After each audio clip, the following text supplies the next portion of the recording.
नमस्कार दोस्तों, मेरे चैनल लर्न विद देव में आपका फिर से एक बार स्वागत है। आज हम लोग इतिहास के कुछ प्रश्नों को फिर से देखेंगे, ठीक है। जिनमें से पहला प्रश्न है, ठीक है, जिनमें से पहला प्रश्न है हम लोगों का, देख लेते हैं इसको। पहला प्रश्न है महावीर का जन्म कहाँ पर हुआ था, ठीक है। महावीर स्वामी का जन्म कहाँ पे हुआ था, ठीक है। हमारे ऑप्शन है राजगीर बिहार, सारनाथ उत्तर प्रदेश, वैशाली बिहार, कुशीनगर उत्तर प्रदेश, ठीक है। तो महावीर जी का जन्म जो हुआ था, हम लोग आंसर देख लेते हैं, वो हुआ था वैशाली बिहार में, ठीक है। क्या होता, महावीर जी का जन्म कहाँ हुआ था? वैशाली बिहार में, ठीक है। अगले प्रश्न की तरफ चलते हैं। अगला प्रश्न है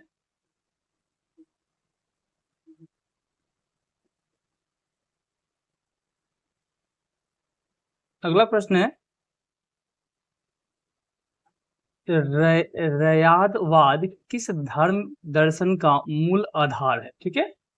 तो ऑप्शन देख लेते हैं, जैन धर्म, बौद्ध धर्म, शैव धर्म एवं भगवत धर्म, ठीक है। तो रयादवाद किस धर्म के दर्शन का मूल आधार है? तो वो है आपका जैन धर्म का, ठीक है। किसका है? जैन धर्म का, ठीक है। अगले प्रश्न की तरफ चलते हैं हम लोग। अगले प्रश्न की तरफ चलते हैं। अगले प्रश्न की तरफ चलते हैं, ठीक है। जिसमें से अगला प्रश्न है हम लोगों का कि प्रथम प्रथम जैन संगति कहाँ पर आयोजित की गई थी, ठीक है। कि प्रथम जैन संगति कहाँ पर आयोजित की गई थी, ठीक है। तो हमारे ऑप्शन है सारनाथ, पाटलिपुत्र, वल्लभी एवं श्रवणबेल गोला, ठीक है। तो प्रथम जैन संगति का आयोजन जो किया गया था वो था पाटलिपुत्र, जो वर्तमान में पटना, ठीक है, कहाँ पे? पटना में आयोजित किया गया था, ठीक है। हम लोग अगले प्रश्न की तरफ चलते हैं। अगले प्रश्न की तरफ चलते हैं।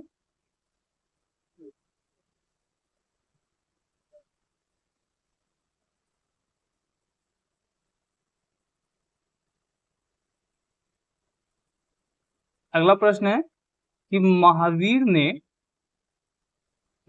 ने किस भाषा में उपदेश दिया था, ठीक है। कि महावीर स्वामी ने किस भाषा में उपदेश दिया था, ठीक है।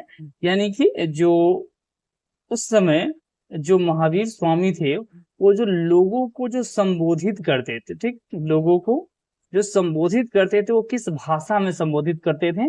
तो देख लेते हैं, ऑप्शन है हमारे प्राकृत, हिंदी, संस्कृत एवं द्रविड़, ठीक है।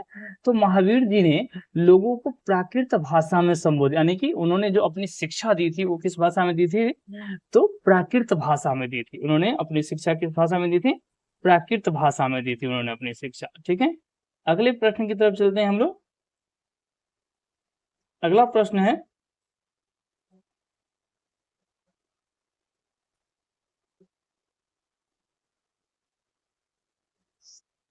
अगला प्रश्न है कि महात्मा बुद्ध का जन्म कहाँ पे हुआ था, ठीक है। कि महात्मा बुद्ध का जन्म कहाँ पे हुआ था, ठीक है। कि महात्मा बुद्ध का जन्म कहाँ पे हुआ था? जिसमें हमारे ऑप्शन देख लेते हैं हम लोग। ऑप्शन है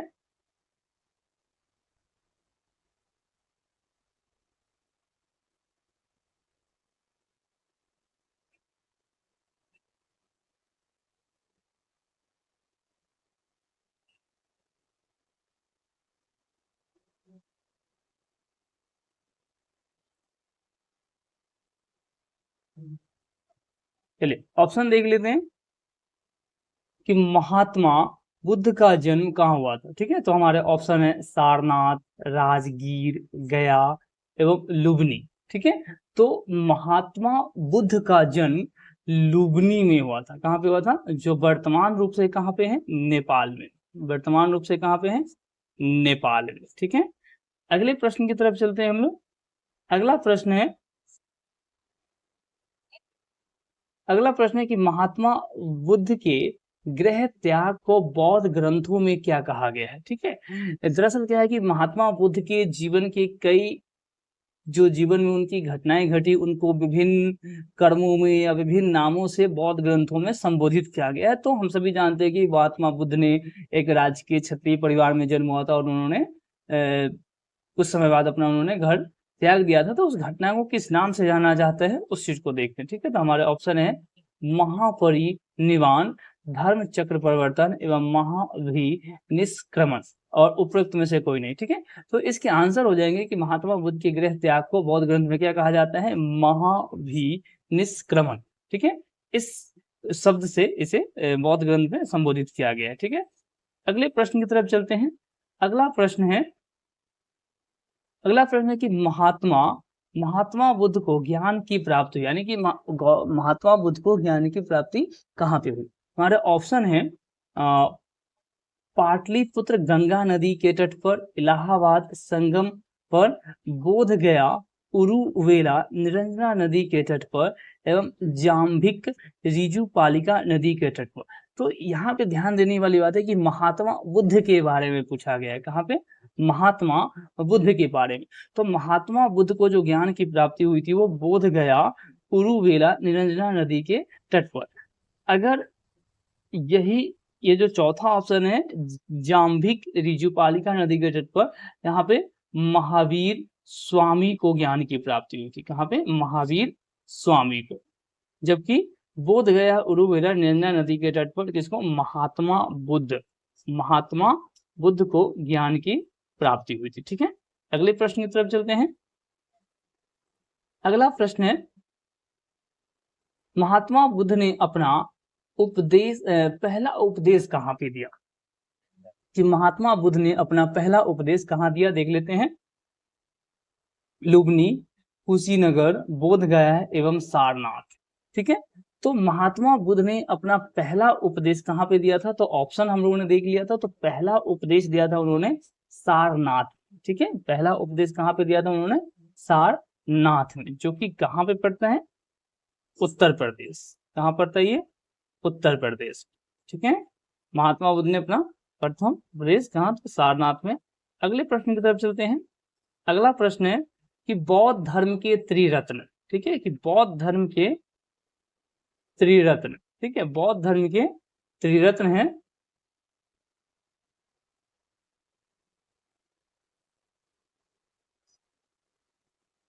बौद्ध धर्म के त्रिरत्न क्या क्या है, ऑप्शन देख लेते हैं। कि बौद्ध धर्म के त्रिरत्न में बुद्ध, संघ, धम्म, ये सभी। ठीक है, तो बौद्ध धर्म के जो त्रिरत्न है ये सभी है। ठीक है, यानी कि बौद्ध धर्म के त्रिरत्न में बुद्ध, संघ और धम्म तीनों को शामिल किया जाता है। ठीक है, बौद्ध धर्म के तीनों को शामिल किया जाता है।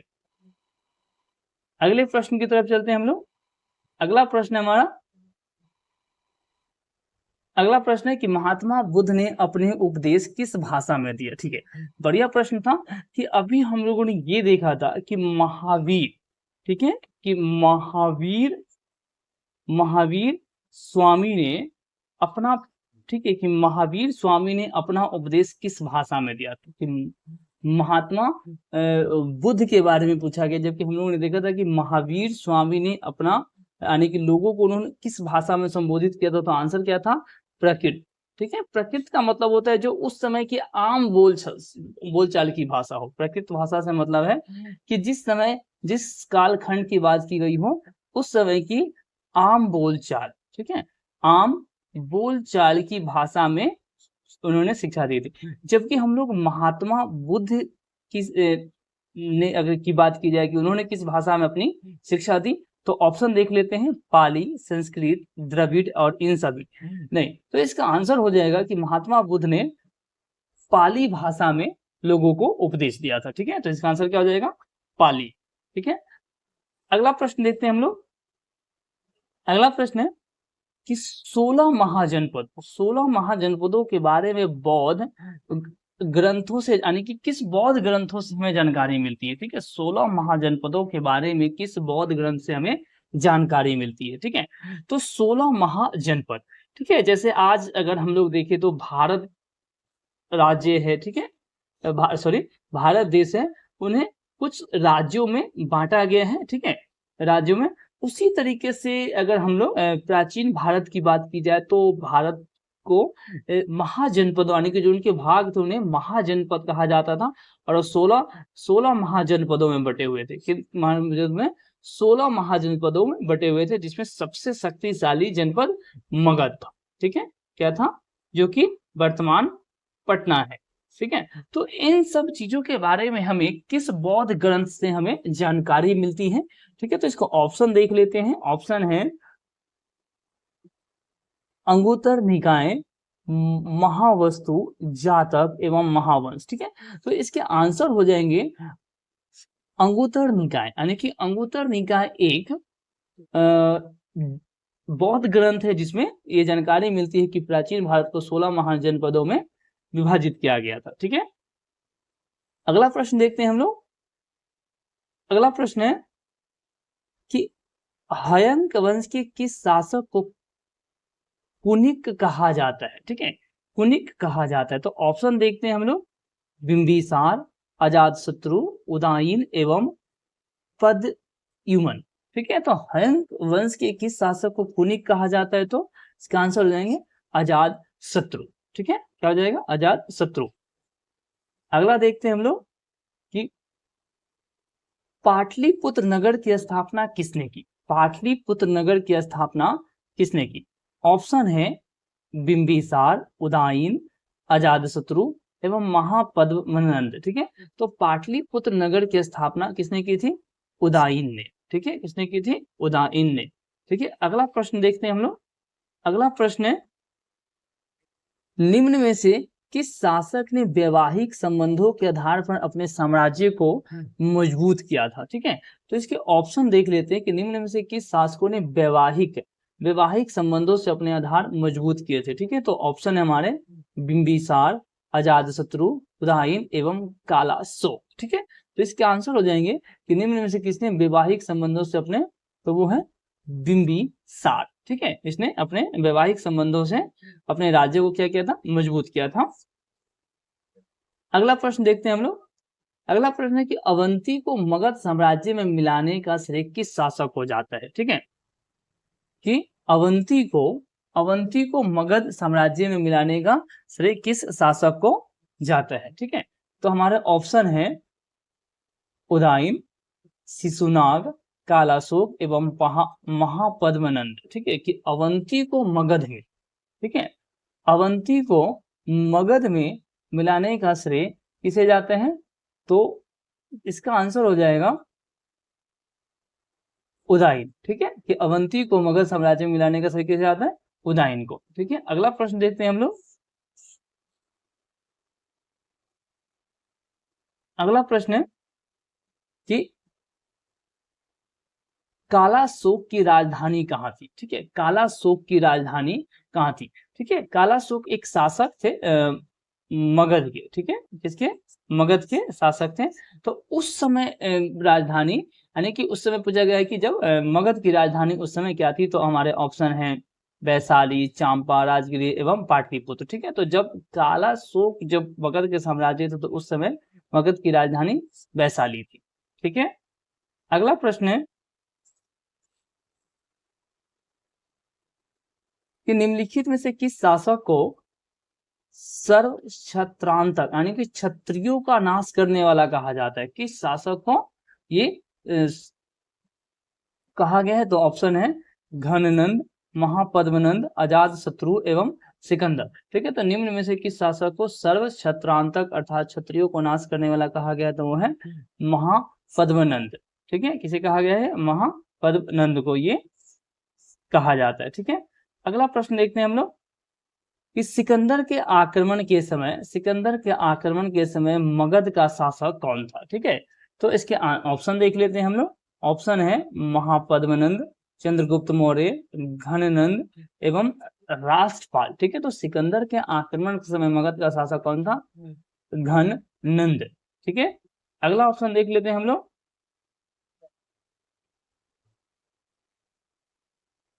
अगला देख लेते हैं।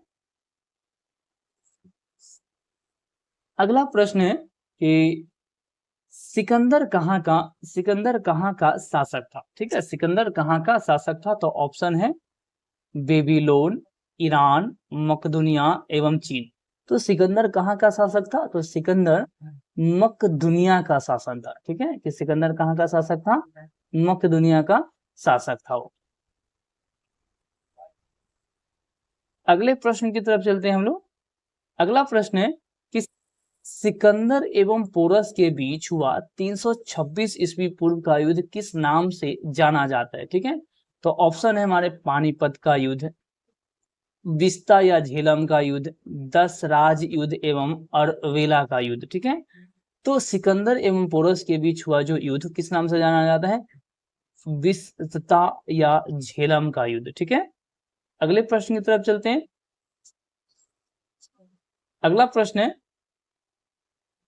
कि चंद्रगुप्त मौर्य का प्रधानमंत्री कौन था? चंद्रगुप्त मौर्य का प्रधानमंत्री कौन था? ठीक है, चंद्रगुप्त मौर्य जो कि मगध के शासक थे। ठीक है, ये भी क्या थे? मगध के शासक थे। और मुख्य रूप से अगर समझा जाए तो सम्राट अशोक, ठीक है, सम्राट अशोक के ये दादा थे। ठीक है, सम्राट अशोक के क्या थे? दादा थे। तो कहा कि चंद्रगुप्त मौर्य का प्रधानमंत्री कौन था? तो ऑप्शन देख लेते हैं कि मेगास्थनीज, चाणक्य, तुसाफ एवं उपद्रगुप्त। ठीक है, तो चंद्रगुप्त मौर्य का जो प्रधानमंत्री थे वो थे चाणक्य, जिन्हें संभवतः कौटिल्य के नाम से भी जाना जाता है। ठीक है, जिन्हें कौटिल्य के नाम से भी जाना जाता है। ठीक है, अगला प्रश्न देखते हैं। अगला प्रश्न है कि प्रसिद्ध यूनानी राजदूत मेगास्थनीज किसके दरबार में रहता था? ठीक है, अच्छा प्रश्न है कि प्रसिद्ध यूनानी राजदूत मेगास्थनीज किसके दरबार में रहता था? ऑप्शन है चंद्रगुप्त मौर्य, अशोक, बिंदुसार एवं दशरथ। ठीक है, तो इसके आंसर हो जाएंगे चंद्रगुप्त मौर्य। क्या हो जाएगा? चंद्रगुप्त मौर्य। अगले प्रश्न की तरफ चलते हैं। अगला प्रश्न है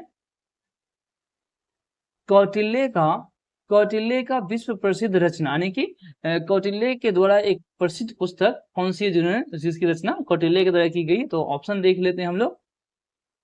नीति शास्त्र, मुद्राक्ष, अर्थशास्त्र एवं इंडिका। नहीं, तो कौटिल्य की विश्व प्रसिद्ध जो रचना है यानी कि कौटिल्य के द्वारा कौन सी? अर्थशास्त्र। ठीक है, ये एक उस समय की एक राजनीति, ठीक है, राजनीति से जुड़ी तमाम पहलुओं को इसमें सम्मिलित किया गया है। इसका नाम क्या रखा गया था? अर्थशास्त्र, जो कि कौटिल्य की रचना मानी जाती है। चलिए अगले प्रश्न की तरफ चलते हैं। अगला प्रश्न है कि इंडिका किसकी रचना है? ठीक है, इंडिका किसकी रचना, यानी कि इंडिका एक पुस्तक है, जिसे इसे किसने लिखा है? ठीक है, तो इसका ऑप्शन देख लेते हैं। विष्णुगुप्त, मेगास्थनीज, चाणक्य एवं टॉलमी। तो इंडिका की रचना किसने की थी? मेगास्थनीज ने की थी। इंडिका की रचना किसने की थी? मेगास्थनीज ने, जब ये चंद्रगुप्त मौर्य के दरबार में रहते थे। ठीक है, चंद्रगुप्त मौर्य के दरबार में रहते हुए इन्होंने इसकी रचना की थी। ठीक है, अगला प्रश्न देखते हैं हम लोग। अगला प्रश्न है कि निम्नलिखित में से कौन सा कथन असत्य है, यानी कि कौन सा कथन गलत है? तो देख लेते हैं कि क्या कहा गया है कि कौटिल्य का दूसरा नाम विष्णुगुप्त या चाणक्य था। बिल्कुल सही है ये। चंद्रगुप्त मौर्य ने सौराष्ट्र में सुदर्शन झील का निर्माण कराया था। बिल्कुल सत्य लग रहा है ये। चंद्रगुप्त मौर्य ने अपने अंतिम समय में जैन धर्म की दीक्षा ले श्रवणबेल गोला में प्राण त्याग दिए। बिल्कुल सही बात लग रहा है। तो उपरोक्त में से कोई नहीं। तो कौन सा कथन असत्य है? तो इसमें से सभी कथन सत्य है। ठीक है, सभी कथन क्या सत्य हैं? तो इसका आंसर डी हो जाएगा। चलिए अगला प्रश्न देखते हैं। अगला प्रश्न है कि यूनानियों ने किसे अमित्रोचेटस कहा है? यूनानियों ने किसे अमित्रोचेटस कहा है? तो ऑप्शन देख लेते हैं हम लोग। ऑप्शन है चंद्रगुप्त मौर्य, अशोक, बिंदुसार एवं कुणाल। तो यूनानियों ने अमित्रोचेटस किसे कहा है? बिंदुसार। क्या कहा है? बिंदुसार को। ठीक है, अगले प्रश्न की तरफ चलते हैं हम लोग। अगले प्रश्न की तरफ चलते हैं। अगला प्रश्न है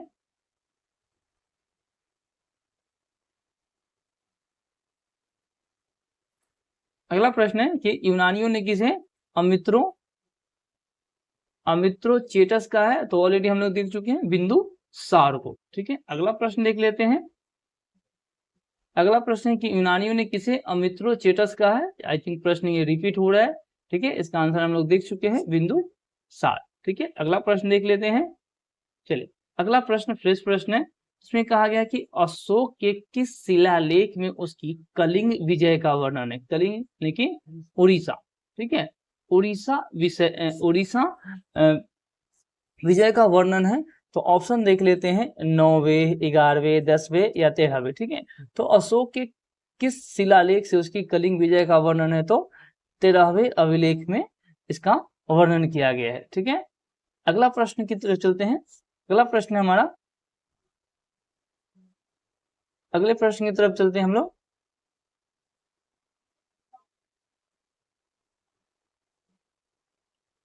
निम्न में से किस लघु शिलालेख में अशोक का बुद्ध, साके एवं अशोक नाम मिलता है, ठीक है।